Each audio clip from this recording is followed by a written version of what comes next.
Slow internet sucks. And today we're going to talk about a few things that you might be doing wrong so that you can fix those and get the most out of your internet connection. Now, first of all, sometimes internet is just slow and there's not much you can do about that. I'm looking at you, satellite internet users, and I'm sorry about that. Or maybe you're on a cable connection and it's peak hours, which slows down everyone's connection. But sometimes those slow speeds, maybe it's our own dang fault. So I'm gonna help you kind of get out of your own way and get what you can out of your internet connection. Now, I've got 3 categories that we're gonna talk about: your hardware, your software, and your internet service provider. So let's dive in.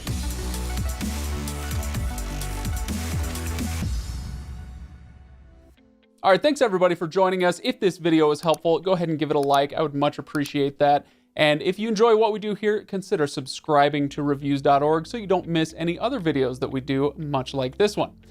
Okay, now, first things first, if you're gonna test your internet and try to improve it, you're gonna need a reliable speed test. There are a lot of them out there, some are better than others, but I will link to one of my favorites in the description below. So use that speed test before and after you implement some of these tips so you can see what kind of difference you're making.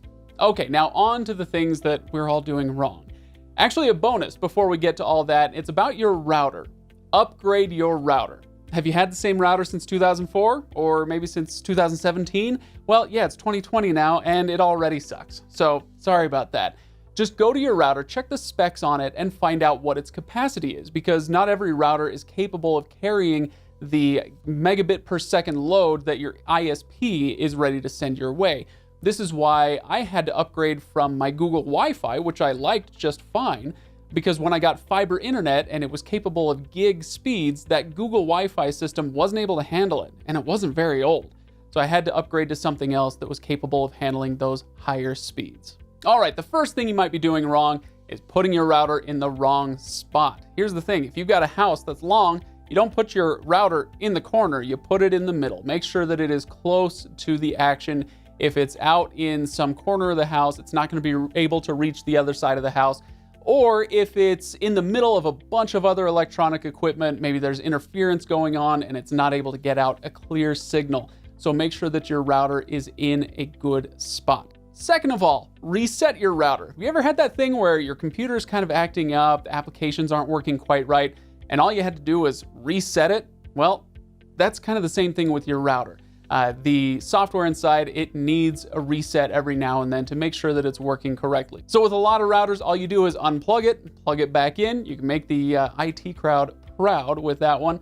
Or if you have a newer system, like the one I upgraded to, the Eero system, or if you've got Nest Wi-Fi or Google Wi-Fi, a lot of these newer systems have apps that go with them, and you can go in and reset specific routers from your app. Make sure you do that every so often.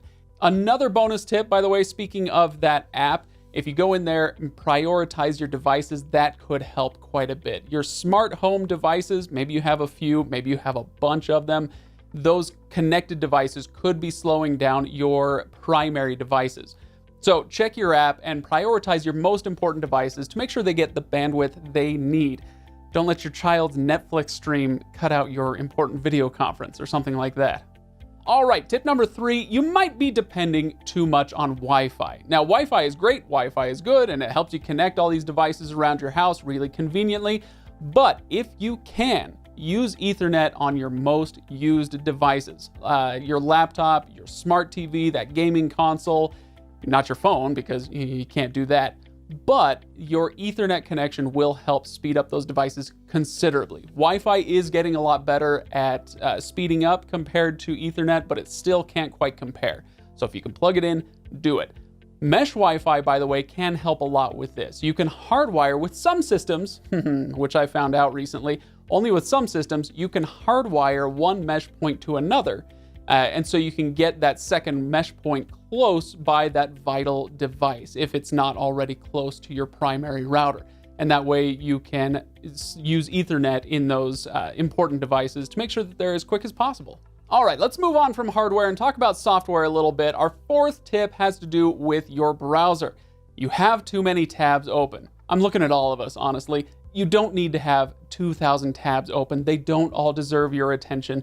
I know it's tough. You think you might come back to it later, but sometimes you just got to declare tab bankruptcy and get rid of them all.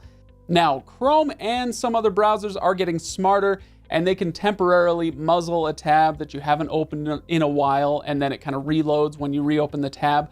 But don't depend on that, right? Especially if you're working hard and you keep opening more and more and more tabs in quick succession, that is going to slow down your internet quite a bit.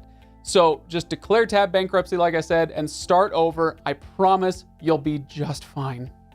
All right, number 5, you're seeing every ad in the world, and that is slowing down your internet. Now, this is not your provider's fault. This is something that we can all do for ourselves. So use an ad blocker. Those ads that you see every time you open up a web page, those ads take up a lot of data, and it slows down your browsing experience quite a bit. So use an ad blocker like AdLock, AdBlock, Cybershark. There's a million of them out there. The list goes on and on. Just be careful with these. If you're looking at a free version of something, sometimes that ad blocker could be malware in disguise. Speaking of which, tip number 6, if you are inviting the criminal element onto your network, that could be causing you problems, many problems, but one of them would be slowing down your connection. Malware and viruses, they tend to do that sort of thing. So this one's pretty self-explanatory.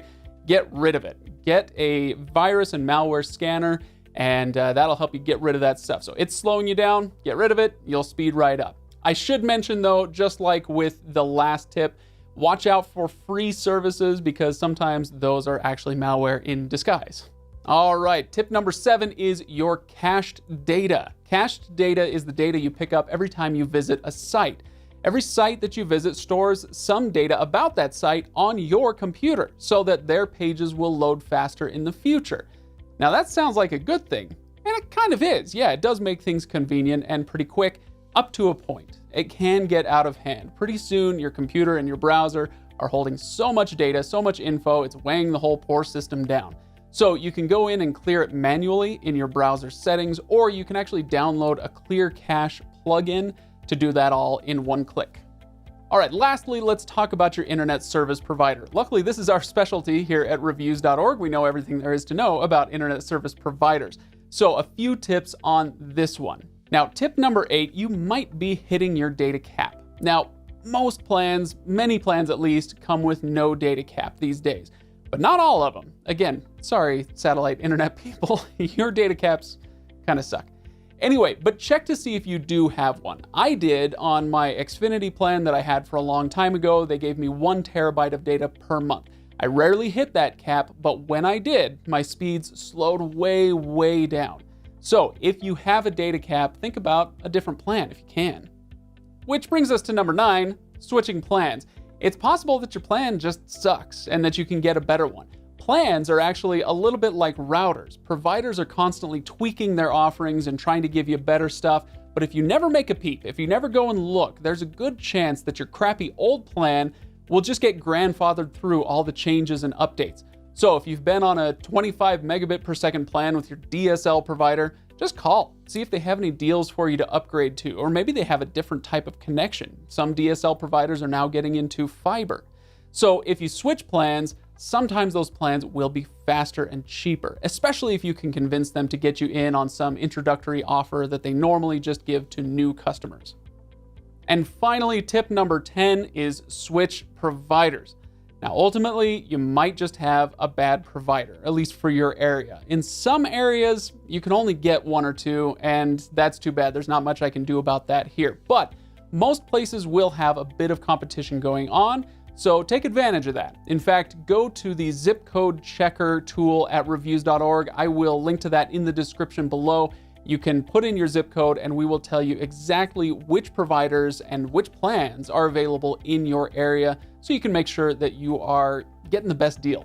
Now, I'm sure there's more stuff that we're all screwing up when it comes to keeping our internet going quickly, so hit me up in the comments. Let me know if you have any speed up my internet hacks to share with the rest of us. Put them in those comments. On your way down, give me a like on this video if it was helpful to you, and subscribe for more stuff here at reviews.org.